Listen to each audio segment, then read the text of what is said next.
Walau kau sudah terbujur kaku, aku masih tetap mencintaimu. Setiap saat aku selalu mengunjungimu dengan menabur bunga mawar, agar wangimu selalu menyatu dalam tubuhku. Cintaku, kau selalu di hatiku.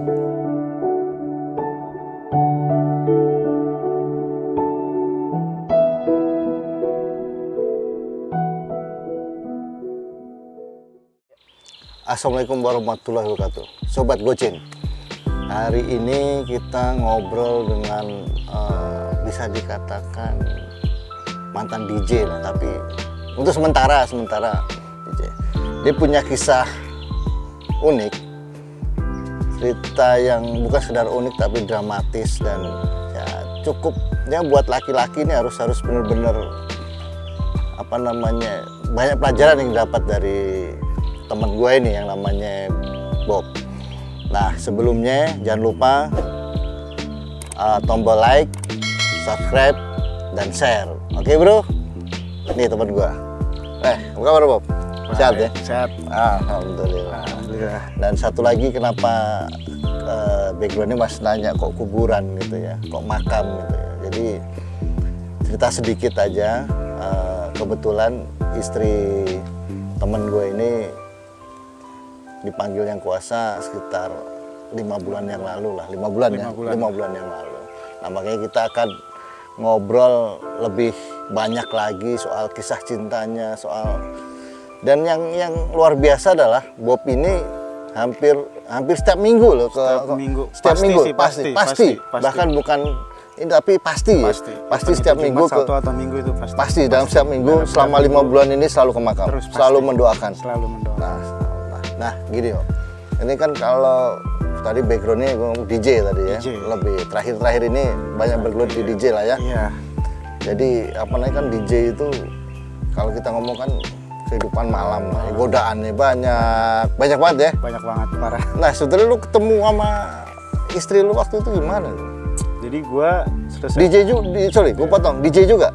Dia DJ juga, DJ juga. Pas gua ketemu itu, gua belum tahu kalau dia DJ. Oh gitu. Nah, jadi gua lagi pulang nge-DJ sama kawan gua berempat. Nah, di daerah mana tuh? Di daerah Kota. Kemang. Kemang. Masih di Kemang. Ya, 2014 lah. Iya. Nah, gua ketemu dia itu, dia di pinggir jalan, habis dikejar-kejar sama orang lah, pengen perkosa. Jadi panik lah, dalam kondisi panik atau nyari tolong gitu? Nyari tolong, dia berdua sama temennya. Oh, cewek juga? Cewek juga. Temennya dia itu kenal sama temen gua. Oh, yang lu berempat ini?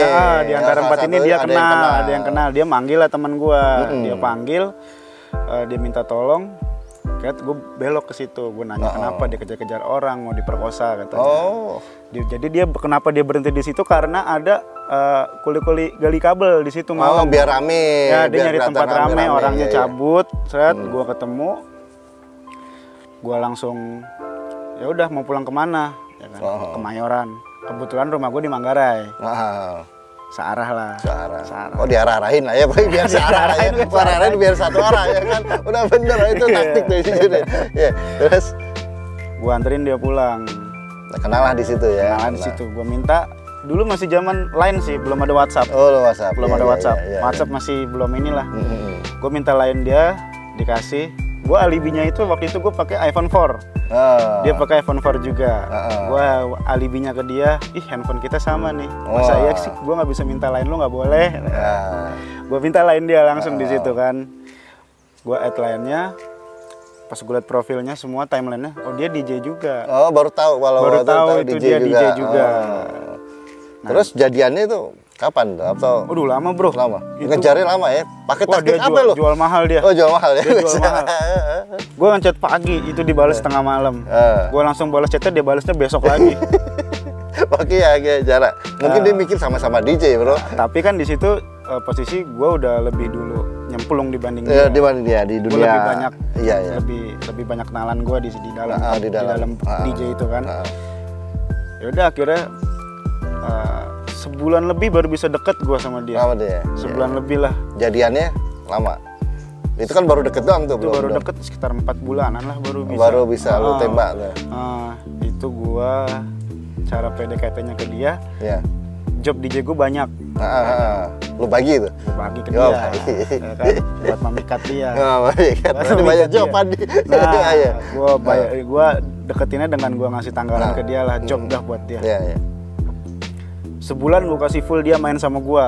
Oh, jadi main berdua tuh di pohon lagi. Sengaja ya. Pasangan terus ya. Manajemen gue juga paham lah ya. Paham. Ditempelin terus gue sama dia selama sebulan itu. Udah.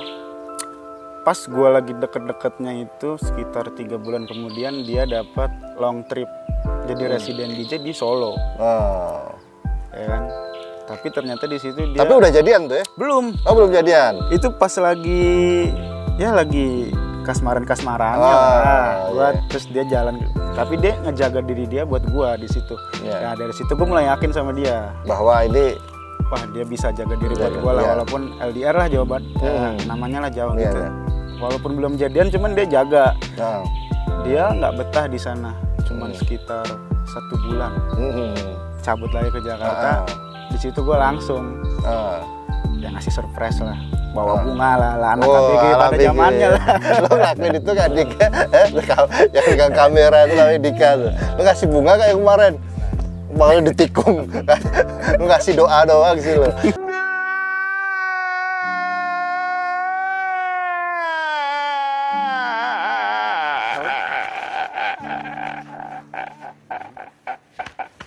Ya terus gimana? Setelah dia balik dari Solo, udah gue jadian. Nah, kasih bunga itu jadian. Kasih bunga itu dia jadian. Terus sampai jenjang pernikahan berapa lama?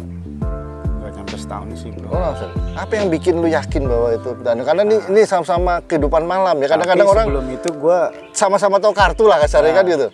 4 bulan apa 5 bulan gue pacaran itu gue mau ditinggalin dia. Nah, mau ditinggalin. Iya. Sempat mau diputusin. Udah break seminggu.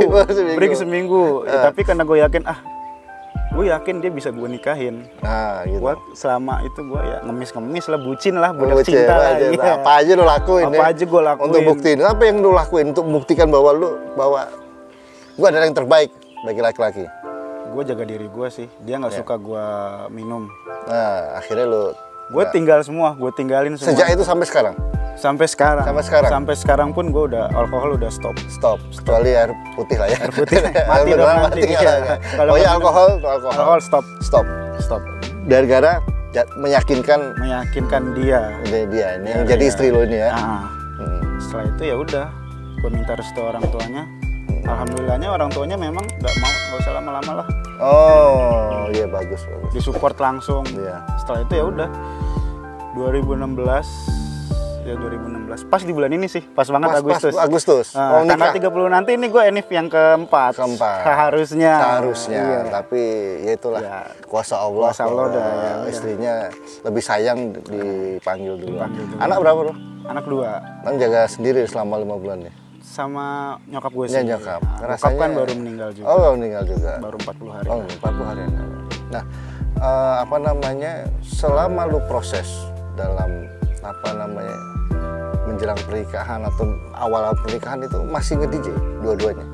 Masih? Tetap masih prioritas itu. Prioritas ya karena nafkah lah ya. Nafkah. Belum ada yang lain gitu ya. Belum ada yang lain.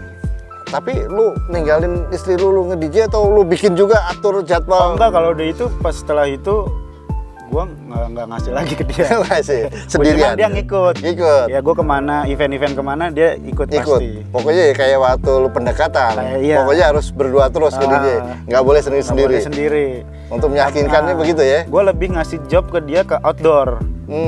Kayak ya acara-acara ulang tahun. Kayak ya itulah, gue lebih ngasih ke dia itu ke job-job outdoor, nggak ke bar lah. Ke bar ya. Kecuali gue kan nggak menjual di outdoor. Harusnya agak gelap dikit ya. Agak gelap dikit. Baru orang yakin di DJ gitu ya. Kalau orang terang nggak yakin. Nggak yakin di DJ. Bukan nih. Terus dalam perjalanan berarti cuma sebentar ya, 4 tahun lah ya. Nah, dalam 4 tahun itu sebenarnya banyak kejadian juga lah. Kejadian ada lah. Dalam rumah tangga kan. Iyalah. Yang paling itu apa? Yang paling parah sih 2018 gue kenal lah musibah lah. Itu parah, itu musibah parah banget. Dan di situ dia tetap stay. Tetap jaga lu. Tetap. Iya. Gue udah ngerintis dari nol sama dia. 2018 ada orang nggak suka, pek, boom, jatuh semua. Itu persaingan yang di DJ. Gue punya usaha. Ada udah usaha. Gue ada usaha, 2 sih usaha gue. Iya. Gue sempet punya warung kopi sama bukan travel sih, itu kayak destinasi Pulau Seribu. Oh gitu. Iya. Gue bikin open trip gitu lah, destinasi Pulau Seribu lah. Lagi naik-naiknya itu 2 usaha, dia nggak suka. Gue mabis usaha gue. Dia tetap stay di situ. Di situ gue udah nggak punya apa-apa, nol semua. Yang gue punya ya cuman ya barang-barang yang gue punya. Itu udah punya anak gitu ya? Baru satu.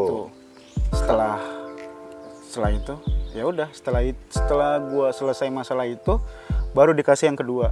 Anak gitu. yang kedua. Nah, setelah lo menikah ini kan ya cukup pendek ya kalau ngomong, tapi lo dikasih titipan sama Allah kan 2 anak lah yang harus lo jaga.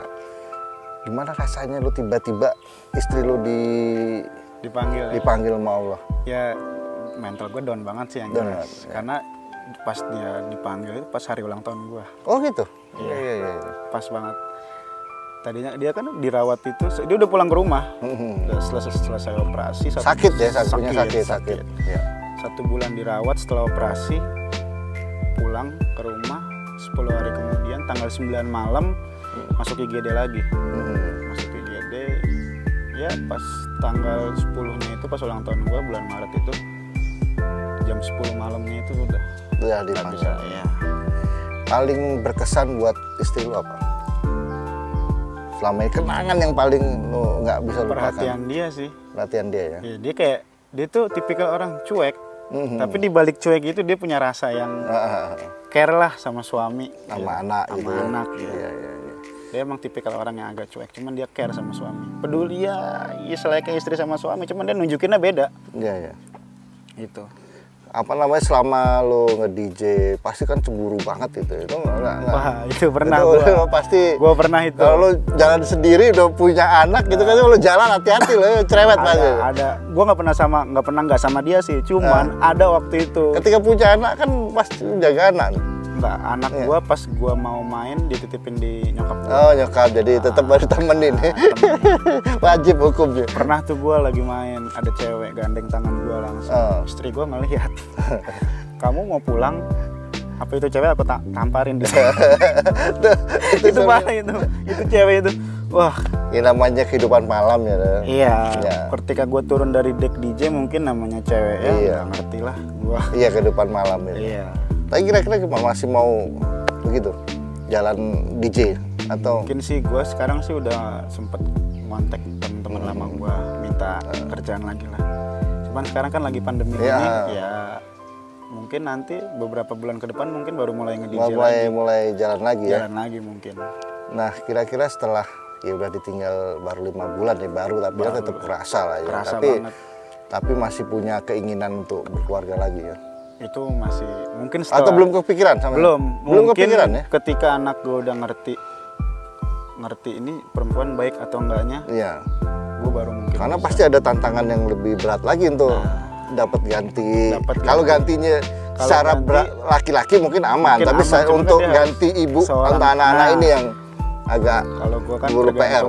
Makanya gue nunggu anak gue ya sekiranya 7-8 tahun lah. 7-8 tahun lagi. Ketika anak gue udah ngerti baik enggaknya perempuan tuh buat dia gitu, buat sekiranya cocok kan ya buat nyokap gua, baru gua sambil kan harus minta restu dari anak gua. Iya pasti itu yang PR yang selanjutnya. Tapi lu ada nggak lagu apa namanya yang terkenang banget sama istri lu, lagu yang memori banget lu? Pasti ada itu lagu dari bini gua sih buat gua sebenarnya. Dia ngarang lagu atau nggak ngarang sih, dia suka banget sama lagu itu, lagunya Brisya Jodi sih. Yang gimana tuh? Sama anak kayak Yofi Widianto, dengan caraku. Apa sih judulnya ya? Lupa lah pokoknya kayak itu tuh kayak dia kayak ya ini gue mencintai lo dengan cara gue sendiri gitu.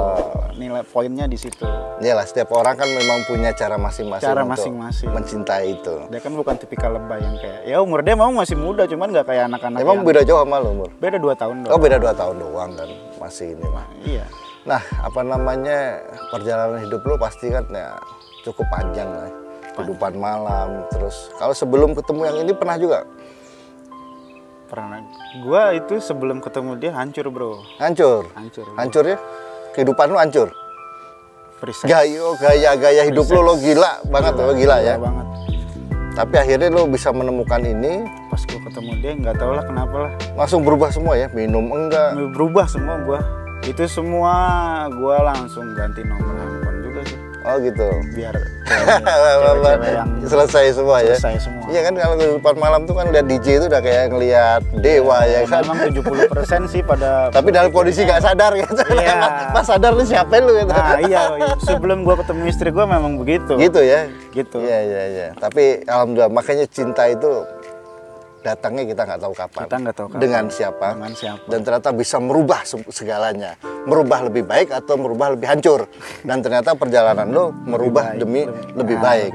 Banyak hal-hal yang negatif yang ditinggalkan. Iya. Jadi dalam hidup lo, apa hal yang paling pengalaman hidup lo yang lo jatuh banget paling bawah menurut lo? Ketika gua masuk penjara sih. Oh, pernah di penjara? Kenapa? Pernah gua ya narkoba ya, pengedar lah. Oh, pengedar. ngeri bukan pemakai ngedar. Tapi lu tadi kan ngomong bahwa setelah kenal sama istri lu ilangin semua tuh, ya, nggak make tapi jualan dia. Tapi jualan. Nggak make tapi jualan. Nggak make tapi jualan. Oh, gitu ya. Ya istri gue sih udah titip pesan juga sebelumnya. Hati-hati gue. Ini pesan pas. Bukan sakit, pas gue masih jualan, masih ngedar lah. Masih ngedar. Dia bilang hati-hati. Ya gue sih berpikir yang beli sama gue ya orang-orang terbatas lah sebetulnya. Ya, intern, cuman ada orang yang nggak suka sama gue. Ya akhirnya ketangkep. Karena gue ketangkep di suatu tempat lah. Tapi sebetulnya dengan lu ketangkep itu membuat lu sadar. Membuat gue sadar. Iya, Bang, sadar. Berarti jangan ada orang nggak suka sama lu, ada orang suka sama lu ketangkep, lu sadar. Coba kalau lu nggak ketangkep, mungkin kalau sadar. Misalkan gue ketangkep sampai sekarang, mungkin gue nggak kerja dan gue masih semakin parah mungkin. Semakin parah sih mungkin, karena itu gue benar-benar udah bukan boom sih ya. Bisa dibilang ya ekonomi gue parah sih. Bener-bener hancur, titik hancur itu. Paling parah di penjara, ekonomi habis. Untung istri setia. Usaha ya bangkrut ya. Gua jual bangkrut sih jatuhnya. Bangkrut aja tuh. Akhirnya dari nol lagi. Tapi istri itu tadi ya, apa namanya, tetap menjaga, stay nemenin terus ya. Nemenin terus. Nah, ketika akhirnya dia sakit dirawat sekian bulan. Terus ada nggak di hari-hari terakhirnya itu pesan buat lu? Ada nggak dialog yang membuat lu gila? Gua gila sih sebelum, bukan dari titik terakhir sih, kayak sebelum dia pulang dari rumah sakit. Kan dia setelah pulang dari rumah sakit masuk lagi ke rumah sakit baru meninggal. Nah itu sebelum dia yang pertama keluar dari rumah sakit, dia sempat ngomong sama gue pas lagi berdua, kenapa kamu nggak ninggalin aku? Oh itu setelah setelah operasi dia sempat seminggu itu sadar, cuman kayak ingatannya blank. Itu lah. sakit apa itu? Meningitis. Ya kan, penyumbatan di otak. Operasi lah. Setelah operasi ya biasanya kan operasi kan gundul gitu. Gundul. Dia belum normal lah, ibaratnya ingatan dia belum normal. Ketika dia beberapa hari mau pulang itu dia baru ngomong kayak gitu, kenapa kamu nggak ninggalin aku? Ya, terus gue jawab, aku cinta sama kamu bukan dari fisik kamu, dari kesetiaan kamu. Karena lu di penjara aja ditungguin. Bener dia jaga diri ya kan. Dan ya itu poin pertama gue bilang. Poin kedua, kamu kenal aku nothing, motor pun nggak punya. Ya kan. Sampai akhirnya ya alhamdulillah udah kebeli semua. Ya gue bilang ya begitu. Dan pesan terakhir dia yang bikin gue nyentuh banget, gunakan uang kamu sebaik mungkin. Dalam artian lu mendapatkan rezeki itu dari hal yang halal kali ya. Iya, janganlah kecemplung lagi lah. Jangan kecemplung lagi. Pokoknya cari yang halal, mau dunia malam, dunia apa, yang penting yaitu yang lu bisa sementara ini, itu dulu gitu lah ya.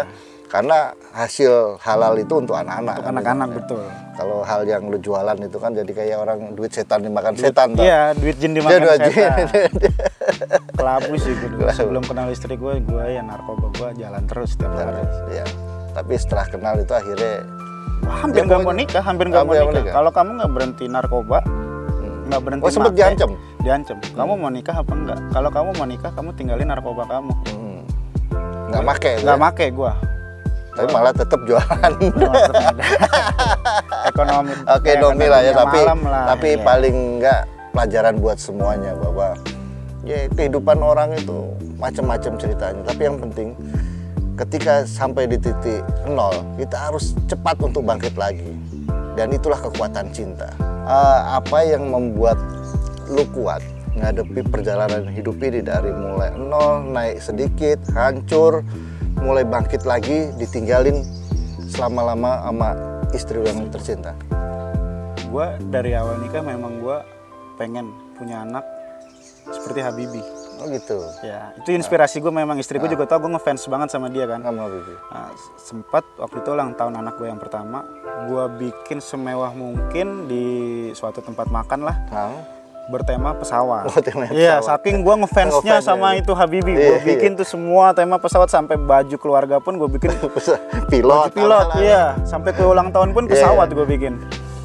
Setelah itu udah, pokoknya gue bilang sama istri gue pengen punya anak kayak Habibie. Kalau kita punya anak lagi perempuan, gue pengen kayak Ibu Ainun. Jadi dokter, bisa nolong orang. Ya gitulah pokoknya. Pas gue udah, istri gue sakit, gue langsung terpikir, Habibie aja bisa kuat ngadepin istrinya sakit, ya kan, merawat, ya standby lah 24 jam. Itu gue terinspirasi sama dia.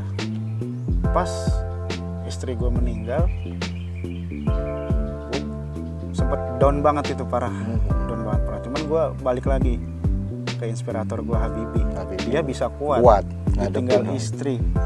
Ya kan? Kenapa gue nggak bisa? Gitu. Ya walaupun hati gue berat lah, cuman gue berpikir Habibie aja bisa. Kenapa gue nggak? Ya udah, akhirnya dari situ gue mikir, gue harus bisa jaga anak-anak gue seperti Habibie jaga anak-anaknya. Ya walaupun Habibie ditinggal istrinya udah gede, cuman seenggaknya dia masih bisa lah buat ngebimbing paling anaknya. Paling namanya inspirasi itu membuat orang bahwa itulah kekuatan cinta. Itu kekuatan cinta. Sampai kapanpun kalau bisa perpisahan itu adalah ya perpisahan dunia lah. Perpisahan dunia. Nanti insya Allah ketemu lagi di sana lah. Di sana tempat yang lebih baik lagi. Iya. Itu aja sih inspirasi gue, pokoknya terbuat dari Habibie lah. Nah, satu lagi deh bro, cinta menurut lo apa? Cinta itu menurut gue ya berat juga sih deskripsinya. Ya pokoknya yang apa yang lo bayangin aja apa? Perasaan yang setimpal sih. Sama pasangan. Sama pasangan. Harus timpal. Beda ya, beda dengan sayang ya. Iya. Kalau sayang kan gue sayang lo. Udah beda. Kalau cinta ya bener-bener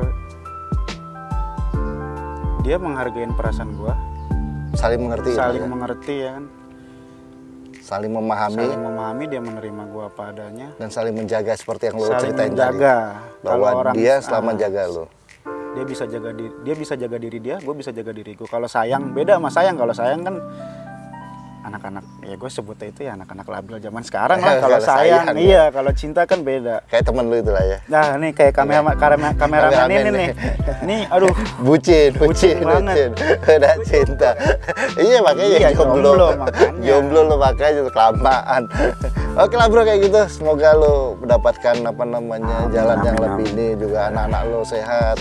Bisa bukan lebih cepat mendapatkan, tapi bisa mendapatkan yang sama lah paling enggak, yang sayang juga sama anak lo, sayang juga sama anak. Oke, thank you bro. Sayang sama anak gue. Iya, lo pasti lo bisa disingkirin dulu nggak ada. Yang penting anak gue dulu. Iya. Oke, sobat Gocin jangan lupa like, share, and subscribe Gocin, Gosip Cinta. Thank you.